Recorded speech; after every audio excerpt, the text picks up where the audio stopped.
The room is quiet now. It's that specific kind of quiet you only really notice around 3 in the morning, when the rest of the world has stopped demanding things from you. The screens are off.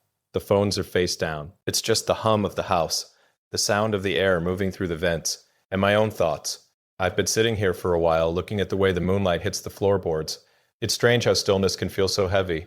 For a long time, I thought stillness was the enemy. I thought if I stopped moving, if I stopped pushing against the friction of the world, everything would collapse. I treated my life like a series of urgent problems that needed to be solved immediately, constantly optimizing, constantly calculating the trajectory. But that was the old logic, the old operating system. I made a decision recently. It wasn't a business decision. It wasn't a strategic pivot or a calculated risk regarding the future of civilization. It was personal. It was quiet. And I didn't tell anyone about it because, frankly, I didn't know if I had the right to make it. I didn't know if I was allowed to step off the ledge of who I had convinced myself I needed to be. For years, I operated under a specific assumption that my value and love in life was tied directly to my output, to the magnitude of the problems I was trying to solve. I think there's a trap that ambitious people fall into, a very specific kind of arrogance disguised as humility. We tell ourselves, I am doing this for the greater good. I am sacrificing my comfort for the future.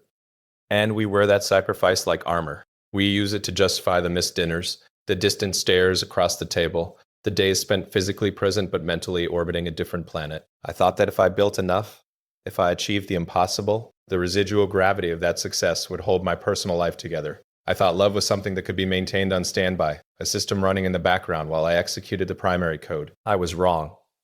I remember a Tuesday, about 2 months ago. It was raining, just a normal gray afternoon.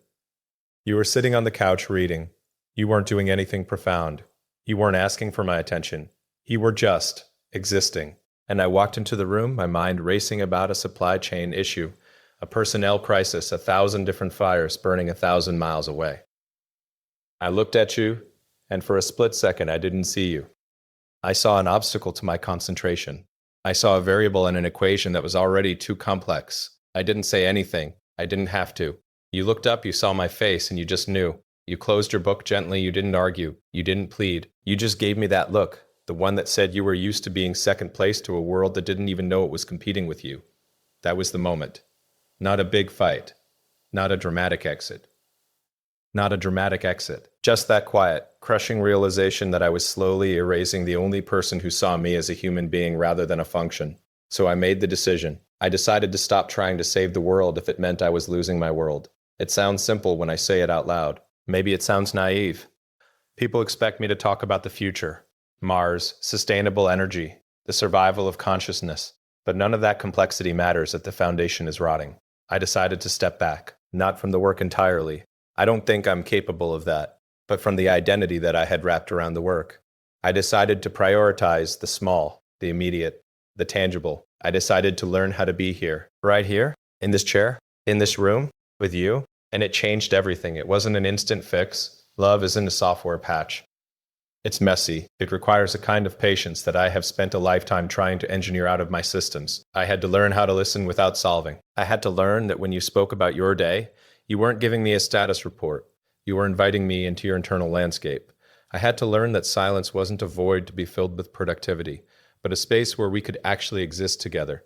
I started paying attention to the texture of things, the way you take your coffee in the morning, the specific cadence of your laugh when you're genuinely surprised, the way your hand feels when it rests on my shoulder.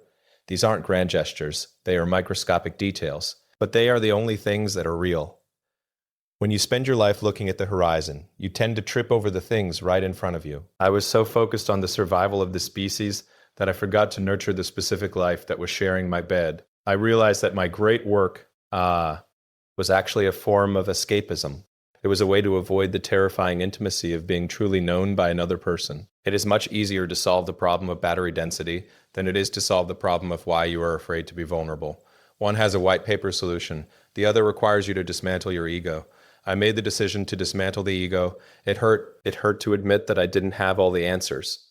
It hurt to admit that I was lonely even when I was surrounded by millions of people who admired what I did. The admiration was easy. The intimacy was hard.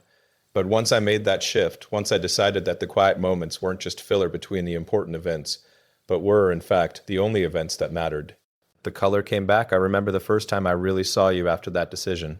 We were driving, no music, just the road noise. You were looking out the window. I looked over, and for the first time in a long time, I didn't feel the anxiety of needing to be somewhere else. I didn't feel the crushing weight of 1,000 responsibilities. I just felt gratitude, a deep, aching gratitude that you were still there, that you hadn't left while I was sleepwalking through my own life. It's terrifying, to realize how close you came to losing something irreplaceable because you were busy chasing something replaceable. Success can be replicated, money can be earned again, buildings can be rebuilt, but the specific history of two people, the way a person knows exactly how you take your tea or knows the story behind your scar, that is a non-renewable resource. Once that data is gone, it's gone forever. I'm not a sentimental man by nature. I tend to look at things through the lens of probability. But the probability of finding a connection like this again in a chaotic universe is statistically negligible. It's a rounding error. It shouldn't exist. And yet, here it is. I'm telling you this now because I want a record of it. Not for the public, not for the biography, but for us. I want to acknowledge that I was lost, and I made a choice to find my way back. It's late. The moon has shifted. The house is still humming its low, mechanical song. I don't know what tomorrow looks like. The problems haven't gone away. The world is still broken in a million ways, demanding to be fixed.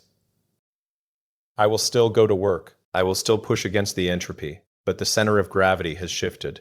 I'm not doing this to be remembered. I'm not doing this to be a hero. I'm doing this because I want to come home.